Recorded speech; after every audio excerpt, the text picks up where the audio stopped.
Welcome to Coping with COVID-19. This editorially independent program from the editors of Modern Aesthetics Magazine and Practical Dermatology Magazine is made possible with advertising from Care Credit. This is Episode 6, Aesthetic Practice Status and Prognosis, featuring Drs. Joel Cohen, Michael Gold, Doris Day, Steve Diane, Mark Nestor, Joel Schlesinger, and Amy Taub. We should start out talking about kind of the state of the state, because I think that we have a different selection and group of aesthetic practices. There are purely aesthetic practices. Certainly, Steve, there are plastic surgery practices, facial plastic surgery, and then there are dermatology practices. And the dermatology practices have always traditionally had different weights, both for clinical and aesthetic, and they significantly varied for the 2008 recession as well, where a lot of dermatologists stopped doing as many aesthetic procedures because there wasn't the demand, and shifted over to a lot more clinical procedures. So I think the first thing is that there's a difference. Everybody is not by any means the same. So there is clearly going to be a spectrum of different practice styles, and it's going to affect how people are going to practice now, a month from now, and 6 months from now as well. One thing I noticed is that being in New York is, having been here from 9/11 and during the 2008 crisis, what we're experiencing now is very different, because in those instances with the 2008, people did a little bit less, but they tended to drop heavier surgeries than the aesthetic treatments that were non-surgical. So I actually noticed in those times, my aesthetic practice still grew. After 9/11, people sensed their own mortality, and more than anything, they wanted to look better. They wanted to do something, but again, they didn't want to have surgery because they didn't want to take the bigger risk because they felt their mortality. So aesthetics again grew. People wanted to be out and be together. The difference now is that people are afraid to be together. They're afraid to walk in the street if somebody's walking near them. And in New York, which is a super packed, crowded city, I really worry that this is going to be different than anything because of population density and people being afraid to go into a waiting room if other people are sitting in that waiting room. So what I'm thinking about is having a way to do testing in my office. I have a no-touch thermometer so I can check temperatures when people come in. We'll do phone questions to ask if people are sick before they come in. And there's even antibody testing and other testing we can do in the office where we can have an answer in 15 minutes. So we may be able to have something displayed in our office that the people who do come in are immune to this virus and are not contagious, whether it's the staff or patients who come in, to offer it to them as a sense of security. But this is different than anything we've ever been through because the enemy is invisible, it's tiny, and fear is rampant. And fear is based on things you can't see in other people. You know, in Chicago, we were somewhat affected by 9/11, but not as much, I don't think, as the people obviously in New York. But in 2008, what we found was that, first of all, we did shift more to medical, and that kept us going. So that although we weren't growing as much as we had before, we were having double-digit growth every year. Maybe during that time we grew like 3 or 4%. But what we did find was when that was over, that we attained many new clients or patients that previously were seeing plastic surgeons and felt like it just wasn't the right time or place to have a very big procedure. And I think a lot of people at that time switched over to toxins and fillers.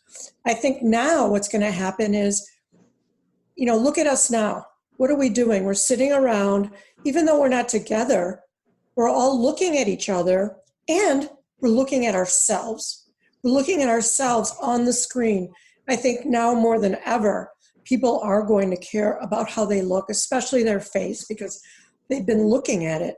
They've been looking at themselves talk. They're looking at themselves, how they appear. And I think there's been a rush to get Botox or toxins just because they're wearing off, and even fillers. But I do think there's maybe going to be less demand, at least for a little while, of bigger procedures and things that will break the skin open or increase the risk of infection. And I totally agree with Doris. If we don't come up with a way to test, our patients may be concerned about coming to the office. Here's the problem, though. We are going into untested territory. In 2008, not as many people lost their livelihoods so effectively. This has been an incredibly life-changing experience for probably just about every restaurant, every person who owns a small business has been impacted to some degree. So in 2008, people had a scare. There was definitely a scare in housing went to nothing, and so probably every realtor that you had stopped coming to you for a little bit. Now think of all those people who are out of jobs and won't be on their feet again for quite some time, even if they want to restart that restaurant, want to restart that service that they provided. They're not going to have the capital right away. It's going to be a long, tough slog. Additionally, what we are going to probably experience when we come back is the incredible backlog of patients who haven't been seen for the last 2 to 3 months who want to come in for other medical conditions and are going to be clogging our offices with that, while we also, of course, want to see the Botox patients or neurotoxin patients. I think as we all go to reopen and as far as ramping up, I think, we have a backlog of skin cancer patients for sure, and we're going to have to prioritize those people in terms of how we handle things. So if someone has a squamous cell close to the eye or tear duct or on a higher risk site like the lip or the ear, I think those will be priority. But I'm concerned about people actually having insurance when all this is over. So in some cases, staff members have been laid off and not given the opportunity to have a furlough where they can retain their benefits. And then as things gradually happen over time and cosmetics seems to reopen, I think that, for the most part, people have missed a lot of work already, and they may be less willing to do downtime procedures. I think there'll be the exception in the people that may have a major event coming up and somebody's daughter's getting married in the fall and they want to have laser resurfacing and they plan for that. But I don't think people are going to be really inclined to miss more work. And furthermore, I think that they're going to do the less expensive procedures, and probably the less expensive procedures that have cross value. So for instance, there was just an article that was published this week about non-ablative fractional lasers helping minimize actinic keratoses. That may be actually an area people may want to go because their skin will look better and they may be doing something for the precancers as well. I think that this is a game changer in terms of the economy. I think that we are going into a situation where it is totally unknown territory. This is a depression. It's going to be a depression. We're going to have 20-30% unemployment.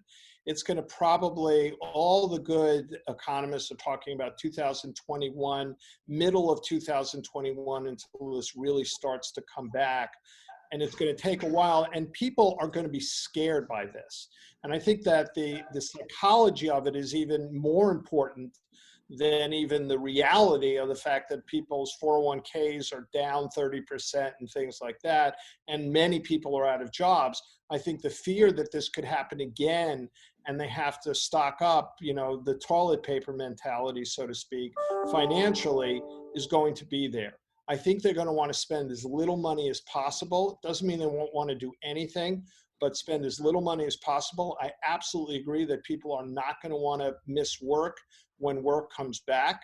There may be a junction point where it would be very interesting, where people are going to work more from home, despite the fact that we're open, and there may be an opportunity there. And I've actually had friends come to me and say, hey, I got downtime. Can you do laser resurfacing for me? Because now I don't have to be at work. Nobody has to see me. I'm by myself. And I'm going to have to tell them, unless they're very, very close friends, sorry, we're closed, and I can't do that now. So there is this issue of, the economics and the reality that this is going to be a very big psychological blow across the board.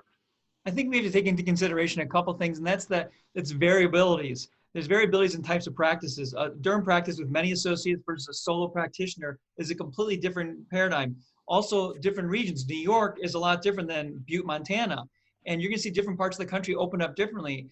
And if you go to some parts of the country right now where there's only like 20, 30 cases, the people are acting much differently than they are in Chicago or New York, where everyone's like scared to even like look at each other. So you have to consider that as well. And then to Joel and Mark, your point, yeah, absolutely. People are going to be different afterwards. How's that going to affect our practices? I wouldn't be surprised if you see med spas swell, because I think you're going to see a polarity. You're going to see the wealthy people who still have their money, who will come to us. There'll be a backlog. But it's a lot of practices who have patients that are price conscious. I think you're going to see the med spas explode. There's a lot of regulations that have been relaxed right now. Never before have we seen this in the U.S. This reminds me of Europe post-World War II, where anyone can do injections. Now we have our HIPAA's been rescinded. Our licenses now, we can practice anywhere. Regulations are being reduced. You might see med spas go crazy being able to inject, as these people aren't going to have as much risk anymore. You might see mobile units showing up. So I think you're going to see a lot of differences. I think the practices that are in Manhattan and LA and Beverly Hills, the small plastic surgery practices that just rely on plastic surgery, are really going to be challenged. I agree, and I agree with that. I think, again, we have to look at where you are, and not that I want to sound Nashville's bad, but not like New York, and obviously, and not like Chicago and Miami and those areas. But we're pretty bad, but we've actually, everybody's listened and paid attention, and I can see, speaking to friends and talking to other people, they're getting antsy, and so that, you know, when they open, how they open. But I'm just this believer that the aesthetic side of our practices are going to be are not going to ramp up as fast as people would hope that they're going to ramp up. And I think that, as Mark and Joel's have said, the med-derm part, we're going to be fine. I think once that but I do think we have to let people know we're open. So in the past, none of the group here has ever had to say, hey, I take care of acne outside of a study. You know, we've always just opened the door, and we had, you know, how many patients you want to see. We're going to have to do a job that we've never done haven't done since we started practice. We're going to have to let people know we're here, and that, you know, we have that, you know, we're open for medical derm, we're open for skin cancers. We do this kind of stuff on a regular basis. We also, though, have to let the cosmetic patients know that we're open and that we're here and that we're willing to work with them in whatever way you come up with to offer them added value services. You know, use our experience as you know, yes, you can go anywhere you want, but we have, you know, 20, 30, 40 years of experience of doing these kind of things. But, you know, we're not going to be, you know, I'm looking at this going, okay, I charge $1,000 for this right now. I can't come out of the gates charging $1,000. If you look even at the Great Depression, when people really didn't have money, the businesses that survived and thrived are ones that offered great services, great value, great outcome. So, so I actually made that my tagline for my website, which just went live last night, by the way. So I think in this time of uncertainty, there's two components. One is people feeling comfortable going out, and two is people feeling comfortable coming into our offices, feeling like they're safe when they come in. And that's going to be difficult, because if you were seeing 40 or 50 patients in a day, you can't see that volume. So it's not even about, let's say the patients are there and they show up. How are you going to book them now so they feel safe in your office? Are you going to write posts up that you wipe down everything between every single patient? I think that's a level of comfort we have to create in that environment for our patients, so they feel comfortable coming in and they feel safe in our offices. I just want to say we have come up with a plan so far for our office. Just because it's relatively big, we have like 3 giant corridors and then we have another office. So we're going to try and limit the number of people that are coming and going in each corridor and the staff. So each staff will be assigned a corridor. So let's say somebody got sick, then we could at least quarantine that group as opposed to having to have everybody come home. We may still continue to have them check in from their car, and then we probably will be taking temperatures. I don't know if we'll have testing by then. And then we actually got somebody to make us cotton masks, and they have like a pocket in them, and we're going to put the, what's that paper that you use in the, you know, the steam cleaning for the instruments? That has pretty good. So we're going to put it in a little pocket, and then each person can take theirs, so like our staff can take them home and launder them at night and put another filter in the middle that's new. And I'm also getting plexiglass stands for the front desk so that when people check in and they're talking, because it's hard to talk 6 feet away from somebody when you're checking them in, so that there's actually a plexiglass stand in between them. We're So I thinking don't about know. we're thinking about that and putting a glass window on our check-in and check-out. We had steadfastly avoided that because, of course, that was the old style, but I think the new style is going back to the old way. The other thing is that we may end up becoming like Applebee's and giving people a little pager that when they're ready, their pager in their car or wherever they are is going to go off. And they're going to come back in and not use our waiting rooms, but just come in to directly into the room. I think You can't do that in I New want to York. go to the concept of antibody testing that was mentioned already. So first of all, I think it's very early for the antibody testing, and I don't think it can discriminate between somebody who's acutely exposed with IgM versus somebody who's already recovered with IgG. But in the hope that that actually happens over the next several weeks or even couple of months, I think that will make it easier in terms of who can come back to work, number one, and then number two, which patients can actually come in. There's been so many likely subclinical infections that many people probably have had this. A lot of us were at meetings that were international meetings like IMCAS and came back with these unknown, coughs and things like that. And who knows, who's going to test that they've already had it, but that will surely make it easier in terms of who's coming back. As far as patients wearing masks, I just want to comment on that. For people who have skin cancers in certain areas, like, we're having to make decisions about people who have skin cancers and squames near the tear duct or near the alar rim or on the lip itself. Those are in areas that we're not going to have patients be able to wear a mask during the procedure. So maybe these antibody tests are going to be important to determine when and who we can actually start treating. If you're wearing a mask, it's only going to help, I think, for distance things where respiratory droplets can spread, but the virus goes around and through most of the masks that we're wearing. No one's getting a fit test for the N95 mask. So it's fine if you're trying to talk to a receptionist, but are we getting a false sense of security from these masks? So let me, couple things. Number one, for us, what we've done is every one of our staff has N95 masks. That's number one. That we have to do for protection of our staff. And we're open for emergencies right now. We're seeing very, very few patients. So for those patients who come in, each one is getting a mask. No, the waiting room is closed, et cetera. They're coming right in. Is that going to continue in the future? It's not clear. Joel, the problem with the issue of the antibody is nobody has any idea now what it indicates. There's data out of South Korea now that even if you're antibody positive and if you've had it a while ago, you still may harbor the virus or you may be reinfected, although not symptomatic, meaning you could be a carrier. Nobody knows what's going on about this, and that's the problem. Until we have two things, until we have rapid testing, which my understanding is it's still 2 or 3 months away, where the Abbott test is going to be available in enough places to get significant testing.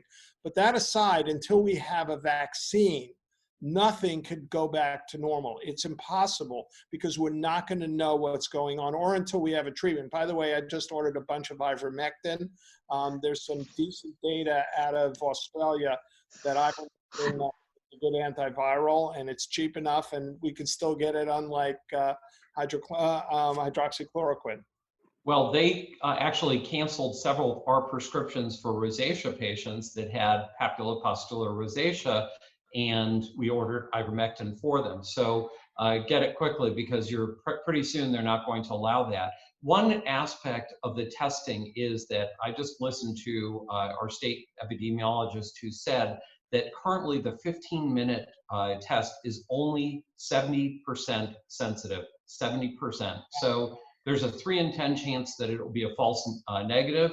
And he's very positive on the PCR testing that, of course, takes much longer, but there is a significant amount of people that are false negative here.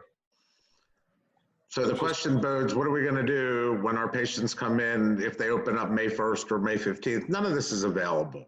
So again, you have to use, we're going to all have to use our judgments and our, and wear our own masks and make sure, as Mark said, they're in masks. I mean, I'm also open for emergency things. The same thing with Mark. Everybody wears a mask. That brings up another point of patients who come in and let's say they don't have COVID, they're healthy. We've gone through all of that. We have measures. Let's just say all that's in place. Then we do injections and they get it. We know that there's a hypercoagulable state. If they've had it, they've recovered. Are they still in that hypercoagulable state, but we just don't know it? And we do an injection, are they at higher risk of complications immediately after having the infection? So I think that there are some variables around doing filler injections after COVID-19 because of the skin changes and the vascularity changes that we see in it. So what does everyone think about that? How much are you worrying about that? I don't think we know enough about this. I agree with you. There's some reports of hypercoagulability, but it's all over the place at this point. We really don't know what the story is. I also want to be clear. I don't think it's realistic to say May 1st, May 15th, we're going to be open. I just don't think that's no matter where you are in the country, because I think other places in the country have not had the wave yet. Mark, your governor just came out an hour ago and said he's going to open schools by May 1st, half of them. But that's going to change, and the districts aren't going to open is the issue. My governor, And then he's going to open your office, Mark. My governor is the second biggest idiot in the country. Yeah. That's the first biggest idiot. But the issue is here is, the nice thing is that our school districts here aren't opening. They have made it clear they're not opening this semester at all, and they're not until the fall.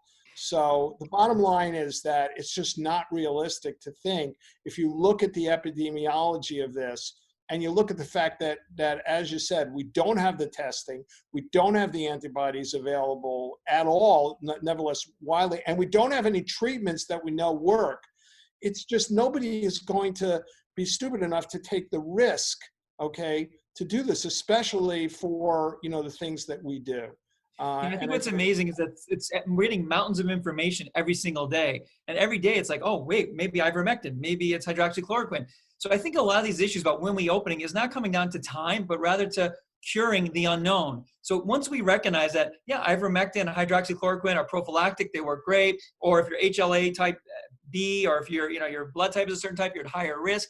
Once we recognize that, once we reduce mortality in the ICU from 70% to 10%, and we understand the risks and we know the risk, then we're going to open. Just like we get into a car every day, we know there's a risk of a car accident, but we understand the risk. We wear a seatbelt.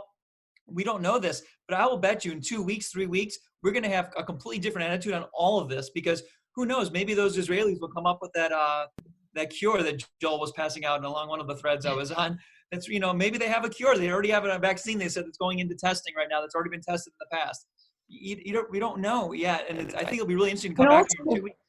I agree with you also, even if they could figure out a way to, like when you get to that point where you might have that cytokine storm, if they could figure out a drug that would actually reduce it or take it away, if you could make the mortality, like you said, go down to much less, so that people wouldn't actually need to go on ventilators, that would be a huge win. I think then people would be more willing to potentially get, like, I know I would be okay with it. I just don't want to die, right? So, I mean, if I have to have the flu for 2 How many weeks. people have died right now? The U.S., if you look at the number of deaths, Dan Siegel will give you 40,000 or so. We're expected to have 80,000 deaths. That doesn't even compare to a lot of other things that happen. So keep in mind, like, I'm not an economist, but we're scientists, and I know Doris and I have talked about this. There's a whole other field of science that has a different angle on this. And they're saying you have 350 million Americans and an economy that's been shut down for 100,000 deaths. And if we were in a math situation, an economy class, it'd be a no-brainer. It'd be like, why would you shut that down? Because there's a lot of deaths that are occurring due to this economic crisis that are not being taken account for. Yeah, because the deaths wouldn't be 100,000 anymore. You could have many of a million. Let's say it's a million. 350 million people are going to sacrifice for a million. It's a math problem. Listen, I'm a doctor. I'm like all of you. I want to save every single life. But we have to recognize there's another point to this. So we have to figure out what the risk is. And once we feel comfortable with the risk, we're going to open up.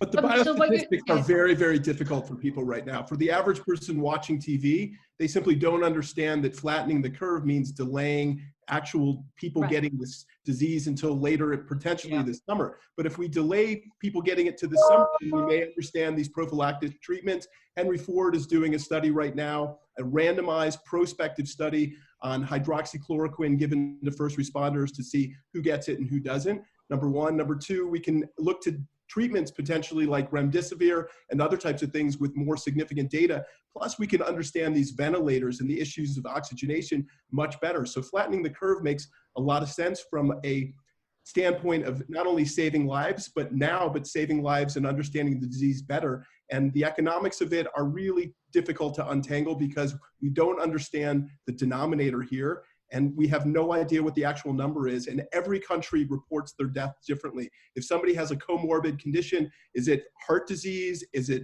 lung disease? Or is it end-stage renal disease? Or is it COVID? We have no systematic way to report number of deaths. And one thing I also heard this morning in New York that they're collecting bodies just from people who are dying in their house, and they're not counting them as COVID deaths. I mean, it's very morbid. But also, I think to build on what Steve was saying is it really comes down to managing uncertainty. And right now we have so much uncertainty, which is driving things. And when things are this uncertain, then it goes to a lot of things. It goes to faith, it goes to politics, it goes to your family structure and your finances. But it's not science that we're basing anything on. It's really just random things that drive our fears. So once we have that uncertainty contained a little bit more, which I think is going to happen exponentially day by day because more studies are getting published, more data is coming forward, we are starting to understand this better. And as we can wrap ourselves around that scientifically in a way that we can define, then people will have structure that they can get back to. And once they have that structure they can get back to, we may ramp up a lot faster than we think. I'm an optimist, so I'm going with that thought. That works for me. But some people live by being pessimistic and say we're not going to open for a year and a half because we won't have a vaccine until then. That makes no sense. It's just not feasible. That's not sustainable. So we're going to come up with something. It's a matter of what and when, and it changes literally day by day. Posts that I made yesterday are already irrelevant. I can't even post them because everything is different today. Well, I'm also me. I'm the optimist of everything. I do think if you're in the market to buy something, this is the best time ever. Yeah. I think if you were you could steal them. No, but if you are again, based on your finances and I had a conversation with a young dermatologist today who was saying, thank God I didn't buy this laser before, the beginning of March. But he's in the market of looking at a device. And so we started talking about it. And he said, yeah, I have a leasing company that I keep talking to. And they're like, whenever I'm ready. And I'm like, the negotiating power that we're going to have as docs, if you're in that market, is going to be amazing. So again, from our side of it, if you want to, in the aesthetic, if you want to update your aesthetic world, now's a good time to be thinking about it. When we open and the companies reopen, it's going to be a good time to do this. Obviously, if you want to stock up on products, skincare is going to do fine post-COVID.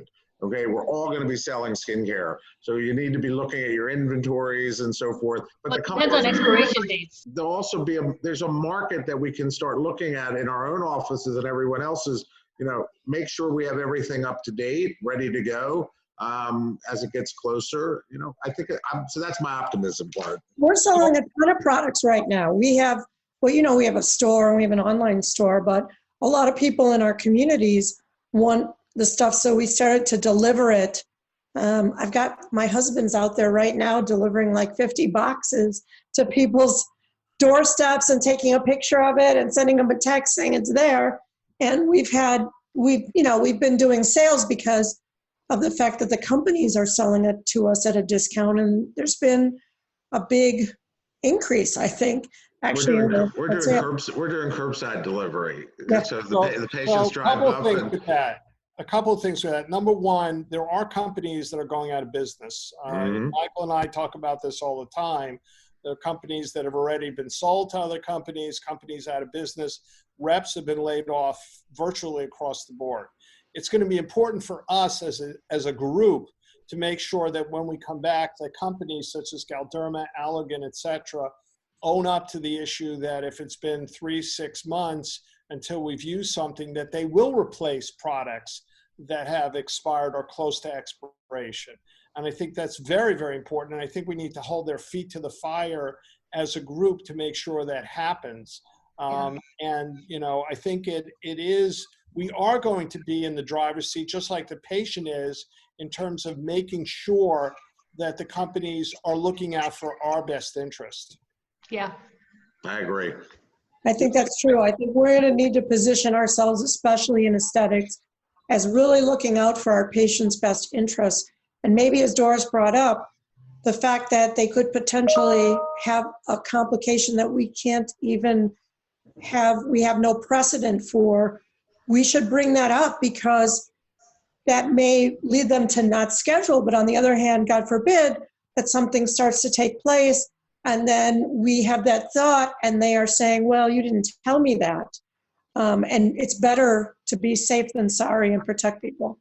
I'm going to bring up one other thing that I'm going to predict, and that is that there's going to be a lot of relocation after this or during this. So I think that there are going to be a lot of people who will move from the more populated, crowded areas like the New York, LA, and move into less crowded areas. I think there's going to be a lot of focus on self-health, self-care, on just keeping yourself healthy. So there are some things that we can do to go into it, lean into that, rather than find out about it later. So Joel's recruiting.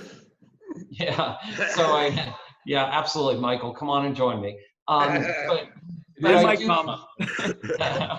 I do feel like it's going to be a change in our practice, and whatever we have done before now, we have to rethink and start to consider how we market. The marketing itself will be different. We can't market in the same manner. There are going to be so many facets of what we do and how we do it that are post-COVID-like that we will have to change. Maybe ads that show people are shaking hands. I saw a movie last night and there was a big crowd, and it made my gut sink when I saw this big crowd of people that were just kind of clamoring together. So I think there's going to be some sensitivity that we have to consider for our ads and for just what we do after this crisis. And I think what Doris said is key. I mean, because I hadn't thought of it. Part of our marketing now is going to be, hey, we're going to make sure that you're protected, we're protected. We're going to do everything from a safety view once this is over and once we're up. That has to be part of the discussion when we do advertisements and we do marketing. We're going to have consensus guidelines soon on that, I bet. Some of the things that are going to change are, number one, patients are getting used to doing visits by telehealth. Right. Telehealth. Telehealth and teleconsults, cosmetic, etc. I think is going to become much, much more popular because of a number of things. Because of cost, because of patients just not wanting to come in if they don't have to. I also think, talking about what Joel is saying, I've already heard of people relocating for another reason. And after the Great Depression, what happened is that people essentially went back to live with their families because they couldn't afford to live apart. And I think that there are, many, many, many kids that, young adults that are going to live back with their parents because they've lost their jobs. I think there's going to be a lot of economic relocation and combining of family units just because of the economics. I agree. I think that's already happening. There's a lot of people in Colorado who actually work in New York. These young kids have just finished graduate school that have come back home because they really didn't have access to anything. So they rented a car, they drove across country, and they're living with their parents right now. And I don't know about the future of what their apartments mean and other types of things mean. I think people will be 40% in April did not pay their rent. That is a huge number. Joel, your kids may never leave the house. I think that the other thing that is going to be a big push that we're going to have to do is on how we market to people. It's different marketing to people in a good economy than marketing to people after they've been through a depression. We have to be sensitive. And, so for example, if we're marketing a very expensive procedure, people may actually get mad at us for saying, here's this very expensive thing. Like, if you see a luxury car, I don't know how they're going to market those uber luxury items easily. Steve, what is This morning I opened up the Wall Street Journal and, they have that mansion section. And I was just like, I'm sure it was scheduled way before. This is so tone deaf. It made me feel sick looking at this person's mansion and how they were sitting around smugly with these, with all this cameras around on 13 acres. And I was like, I actually got like a little angry. And I'm not even, I'm obviously not, struggling right now financially, but, it's just totally insensitive. Steve, what are the plastics saying? So I think they're back in the same thing like a lot of you are, but there's nowhere near the amount of tolerance or reserve that MedDerm has. You guys are really lucky. I think those of us who do large ticket items in plastic surgery are really going to be in trouble, especially the ones in the areas like Beverly Hills and Manhattan where there's a gluttony of doctors. Because and I think you're going to see price dropping. I think it's unfortunate, but I can't imagine prices aren't going to drop and people aren't going to be fighting on price. I think there's a group that's really high end. I like to put myself in that will be okay because we'll still get the patients that have money. But if you're somewhere in the middle, I think you're really going to struggle right now. And I think you'll see a lot of people go back to doing medical type procedures. So I think there's one other thing that's very interesting for this group. Everybody in this group does clinical studies. And I think the scope of what's happening with clinical studies is changing dramatically. Yeah. I mean, we're doing 90+% of our visits for clinical studies right now through tele. We're calling our patients, we're getting pictures for them, et cetera. We're not starting. But that's all we're doing, Mark. We're only doing pictures. We're not starting anybody any new. Correct. So a lot of the studies now are on hold, basically, and are stopped in the middle, both from the standpoint of recruiting new patients for a lot of the aesthetic trials and even doing re-injections on the aesthetic trials. So it's really going to be interesting to see how this plays out from the aspect of clinical studies. And I'm not really clear right now how this is going to work. The FDA has made it very clear that they understand the changes that are taking place with clinical studies. They are agreeing the fact that people can't come in to do this. So there is going to be a lot of leeway here, but this is going to really affect a lot of companies, especially those companies that have very tight budgets and that have budgeted for a specific clinical study. And now it either has to be redone or a lot more money has to be put in. I'm going to make a couple more predictions. Number one, I think that it's going to be very, very challenging for new practitioners and even early in their career practitioners to come back after this. I think there may be some practices that, God forbid, they actually shutter because of this. I think that there's going to be a lot more practices that are multiple person practices because of the safety in numbers type of thing. I also believe, as much as I hate to say it, I think that private equity is going to snap up a lot of practices during this time and get them for pennies on the dollar, and people are going to sell out their soul, and you're going to see a lot more of those practices. And then lastly, I think that telemedicine hopefully will be something that we incorporate into our practices, and it could be that we will essentially shed the office when we're at a certain age and just go into telemedicine and take a few calls and say, you know, I got used to this during the COVID crisis and it wasn't so bad. And sure, I won't be doing cosmetics, but I'll be making a little bit of money on the side and continuing being a dermatologist or a plastic surgeon or whatever. And I think it'll be a thing that we do for the future. Joel, I agree with you. I think it's an opportunity for some people who are starting up, who may have felt that it was hard to break in, to now find a way to break in because they may be at a better price point, and it may be that people will now find them where they were comfortable with their doctor. So I think it's as much of an opportunity as it is a challenge, and it's up to us to find that opportunity.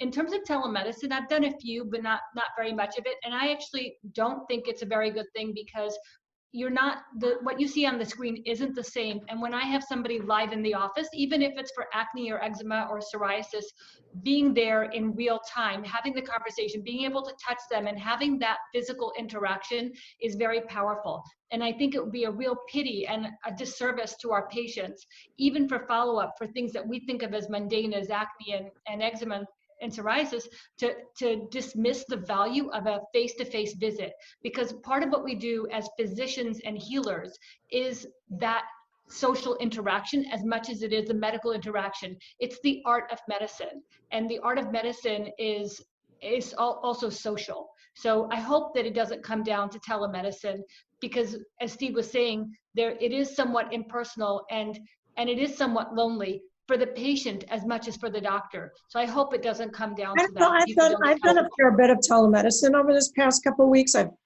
probably seen about 40 patients. And of course, it is predicated on the fact that some of them are my long-term patients. So it's kind of like we're greeting each other and saying, hello, how are you doing? It's so great to see you. So from the point of view of like the social aspect, I feel like you can get it. But from the point of view of the actual screen, I mean, you really can't see very well. The screen resolution is poor. That would have to improve significantly. Obviously, we cannot touch. That's an important thing for many things. And also, we don't have our dermatoscopes. So all those things are huge drawbacks to telemedicine unless we can institute a way for people to really learn how to take high resolution photographs and maybe text them in so that we can look at them. But again, they're still stagnant in a two-dimensional arena, and we cannot see like the 3 dimensions. Very difficult. We're all going to continue to do skin cancer surgery and do surgery.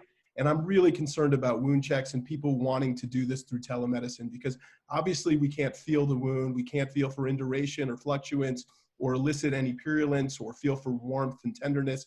Those types of things are critically important. So I think that there's always going to be really these patients that want to just send us a picture, especially after this. However, things like wound checks, I think we really, really need to see in person. So I want to agree. I think it's better to do it in person. There's absolutely no question about it.